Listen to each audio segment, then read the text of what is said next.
May 1945, and as the war draws to a close, U534, the last U-boat to leave Germany, is running flat out for Norway, along with 2 other Type 22 submarines. Despite word from their leaders telling them that the war is over and to stand down, the defiant U-boats show no flag of surrender and continue to run. On May the 5th, they crossed the Kattegat between Denmark and Sweden, unaware that the bombers of Coastal Command were already crossing the North Sea and closing in on them. The aircraft eventually spotted the fleeing submarines just off the coast of Denmark and launched their attack. After shooting down one of the liberators, the faster Type 22 U-boats began to dive for cover. U534 continued to strafe the bombers from her deck guns as the B-24s returned fire.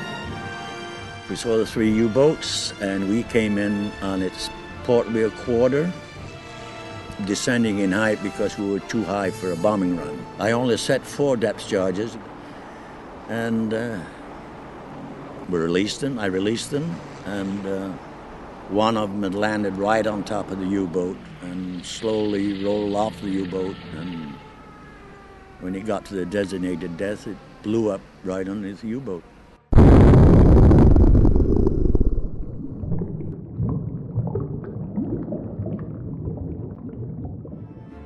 U534 took heavy damage and sank by the stern. Before she went down, 44 of the 52 crew members escaped into the water and were later rescued. However, the most dramatic escape was undoubtedly 5 crew members who went down with the sub. Once she settled on the bottom, the 5 men then escaped through the torpedo tubes and swam to the surface. 4 of them survived, with the 5th man dying from the bends on his way to the surface. For 40 years, U534 sat on the bed of the North Sea until rumors began to circulate. She had been the last U-boat to leave Germany. She was on an undisclosed mission. Could she possibly be laden with Nazi treasures or gold? It was in 1986 that Danish salvage diver Aage Jensen discovered the wreck of U534 in 67 meters of water 12 miles off the coast of Denmark. However, due to the legal wrangling, it was not until 1993, when wealthy Danish publisher Carsten Reed decided to get involved, that an official salvage operation was set up to raise the U-boat from the ocean depths, and in August of that year, U534 surfaced one last time. 8 surviving U534 crew members and 4 aircrew from the Liberator G for George were reunited on very different terms to witness the spectacular recovery. 22 torpedoes, including 3 T-11 Saucony advanced homing torpedoes and 450 rounds of anti-aircraft ammunition, were safely evacuated. Inside the submarine, wonderfully preserved by the silt, the salvage team found an amazing collection of wartime memorabilia, such as uniforms, documents, personal belongings, even wine, but sadly, no gold or any hint of Nazi treasure. After initially arriving in Birkenhead as part of an historic wartime exhibit, the U-boat, one of only 4 remaining in the world, was rescued from an uncertain future by Merseytravel after the Historic Warships Museum went into voluntary liquidation.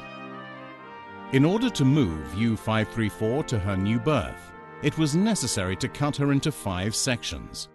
This was not simply to enable the move. It also allowed her to become the centerpiece of a stunning exhibition, both informative and educational, which is designed to appeal to visitors of all ages. At Woodside, each of the sections have now been positioned and illuminated from the inside with glazed panels installed over each end. Specially built viewing platforms allow visitors to see inside as never before. Also alongside the U-boat is one of the 3 T-11 Saucony torpedoes found on board. An adjoining newly built exhibition center contains artifacts from U534, including an Enigma code machine, interactive displays, filmed interviews with survivors of U534 and the Liberator crew, a pictorial history of life on board and personal effects of the crew, including clothing, cigars, and playing cards. U534 had been destined to fade away at the bottom of the North Sea, nothing more than a painful memory for those involved in her story. Now, that story can be told to future generations, and told by the lady herself, U534.